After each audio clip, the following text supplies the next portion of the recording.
The phone call came on a Tuesday, just as the sun was beginning its slow, golden descent over the Pacific, painting my villa in hues of orange and purple.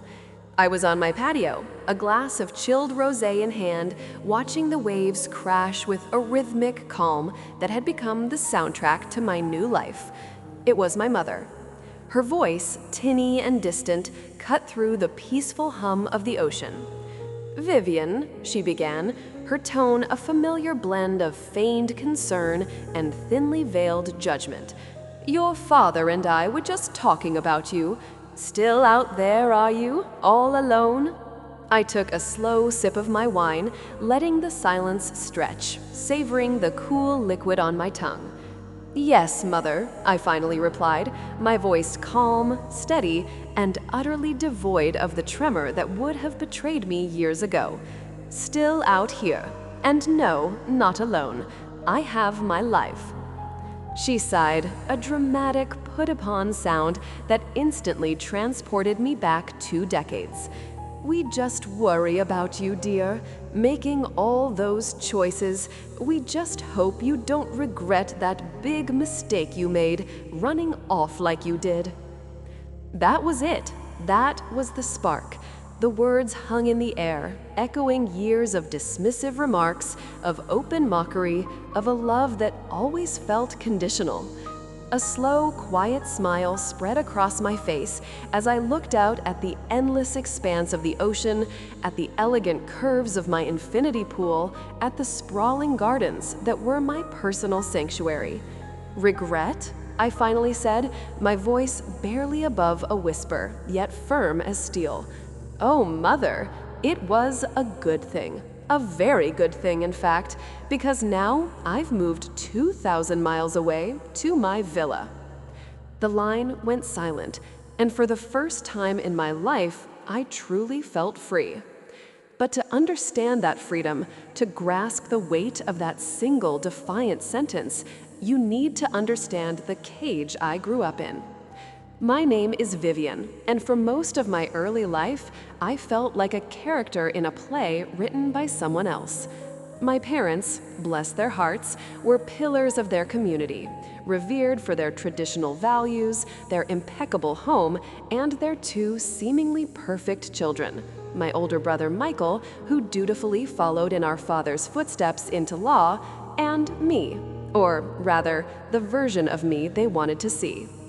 From a young age, I was different. While Michael meticulously studied his textbooks, I was sketching in the margins, dreaming of colors and textures.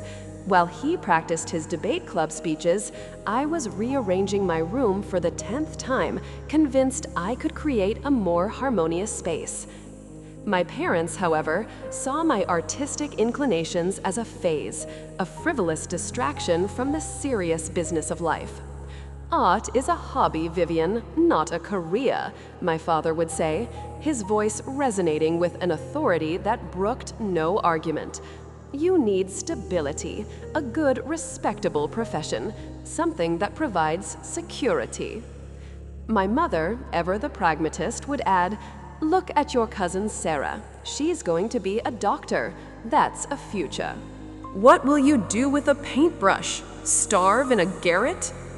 Their words, delivered with a mix of genuine concern and underlying disdain, chipped away at my confidence. Every time I showed them a drawing, every time I talked about design, I was met with a polite nod, followed by a swift change of topic to Michael's latest academic achievement or Sarah's medical school applications.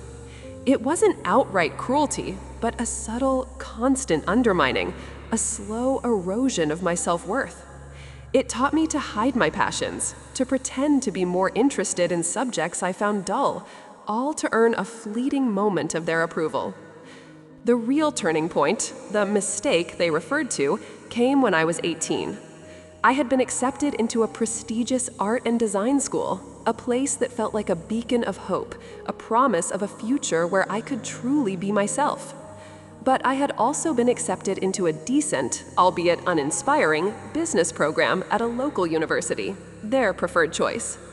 The night I told them I was choosing the art school was a storm.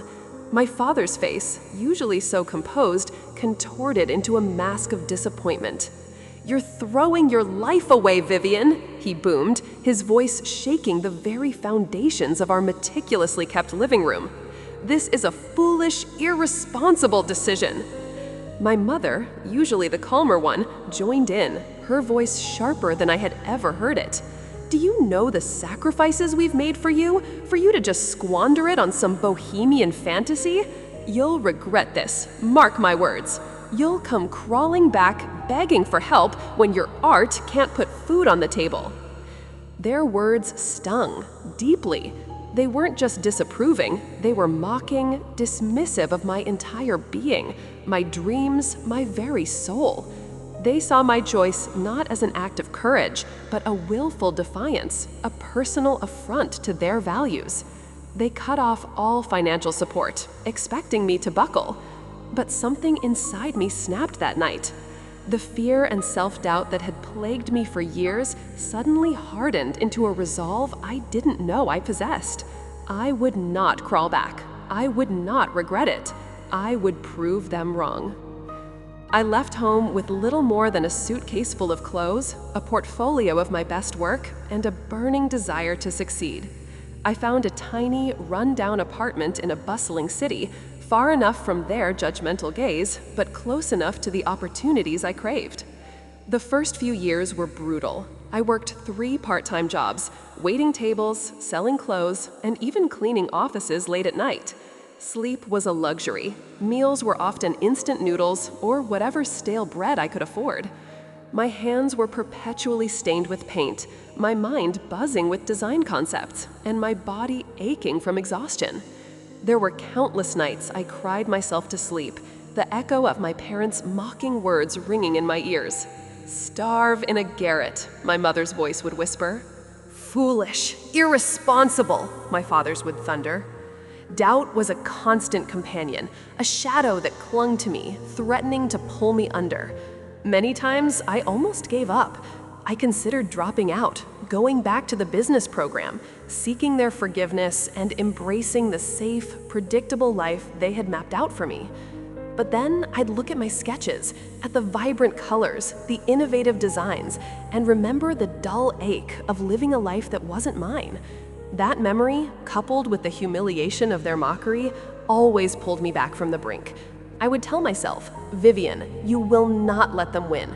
You will not let their negativity define your future." I poured every ounce of my being into my studies, into honing my craft. I specialized in interior design, captivated by the idea of transforming spaces, creating environments that fostered joy and well-being. My professors saw my talent, my drive, and my unique perspective. They encouraged me, nurtured me, and became the mentors I desperately needed. I graduated at the top of my class, but the real struggle began afterward.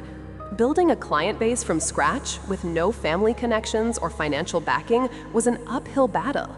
I started small, designing friends' apartments, taking on pro bono projects for local charities, anything to build my portfolio and gain experience.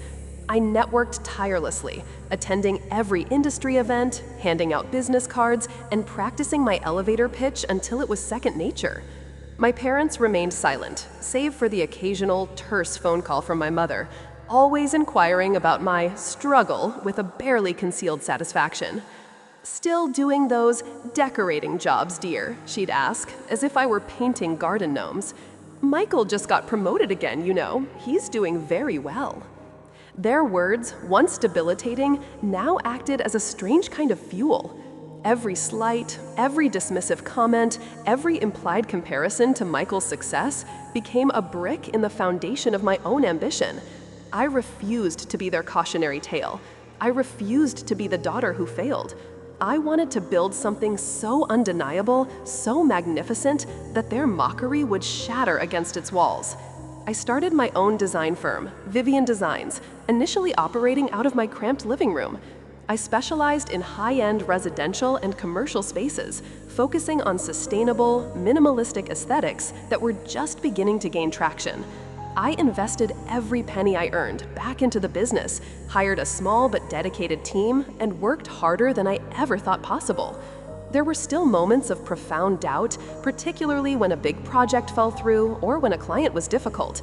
But the memory of their scorn always pushed me forward. "They're waiting for you to fail, Vivian," I'd whisper to myself. "Don't give them the satisfaction."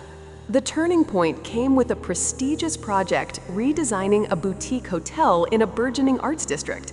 It was a massive undertaking, a risk that could either make or break my fledgling company. I poured my heart and soul into it, working day and night, pushing my team to their limits, but always with respect and clear vision. The result was spectacular. The hotel became an instant success, lauded by design magazines and travel critics alike. Suddenly, Vivian Designs was on the map. The accolades poured in. High-profile clients started calling. My firm grew exponentially. I moved into a sleek, modern office space, hired more talented designers, and began to travel internationally for projects. The financial success followed, swift and exhilarating. I was no longer just surviving. I was thriving, flourishing in a world I had painstakingly carved out for myself. It was during one of these international trips, while working on a project in Southeast Asia, that I stumbled upon a piece of land that captured my imagination. It was on a secluded cliff overlooking the Pacific Ocean, a wild, untamed paradise. I knew instantly that this was where I would build my sanctuary, my ultimate declaration of independence. It was 2,000 miles away from my childhood home, from the city where I had struggled, from the ghosts of their disapproval. I purchased the land, and over the next 2 years, I poured my creative energy, my passion, and my hard-earned money into designing and building my dream villa. It wasn't just a house, it was a testament to my journey, a physical manifestation of my refusal to be broken. Every stone, every beam, every panoramic window framing the ocean view was a triumph. It was elegant, expansive, and utterly mine. It was a home where I could finally breathe, where the only expectations were my own. My parents, of course, had no idea. Our communication had dwindled to sporadic, formal exchanges. They still thought I was in the same city, still struggling, still making decorating jobs. They never bothered to truly ask, never bothered to truly listen. Their narrative of my life was fixed, the misguided daughter who made a mistake, and I let them believe it. I didn't need their approval anymore. Their disapproval had been the crucible that forged my strength. I had built my empire in silence, far from their prying eyes and judgmental tongues. I had found my voice, my success, and my peace, not in spite of their mockery, but in a strange, twisted way because of it. Then came that Tuesday phone call. My mother's voice, a ghost from a past I had meticulously built myself away from. Her casual cruelty, her thinly veiled concern, her inability to see me as anything other than their failed experiment. She thought she was reminding me of my supposed folly, twisting the knife of what she perceived as my regret. But she couldn't have been more wrong. The moment she uttered the words, "We just hope you don't regret that big mistake you made, running off like you did," something shifted within me. It wasn't anger, it wasn't sadness, it was a profound, almost spiritual sense of calm, of vindication. All those years of struggle, of doubt, of relentless hard work culminated in that one perfect moment. I looked around my magnificent villa, at the shimmering expanse of the Pacific, at the life I had built with my own 2 hands, against all odds, against their constant dismissal.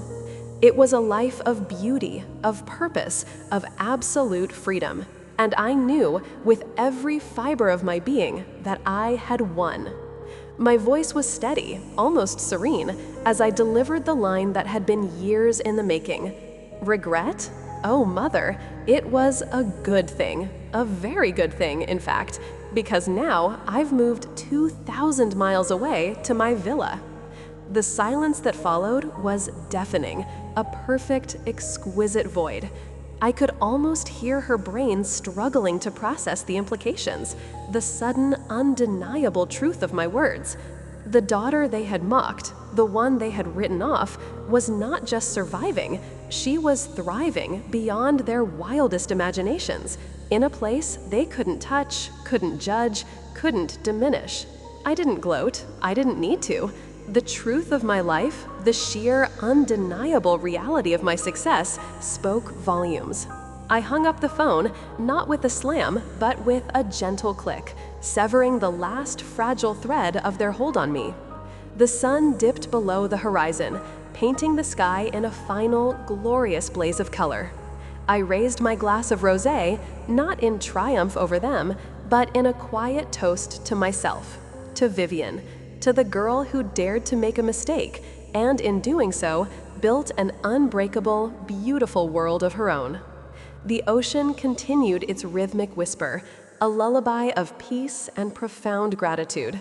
I had finally come home.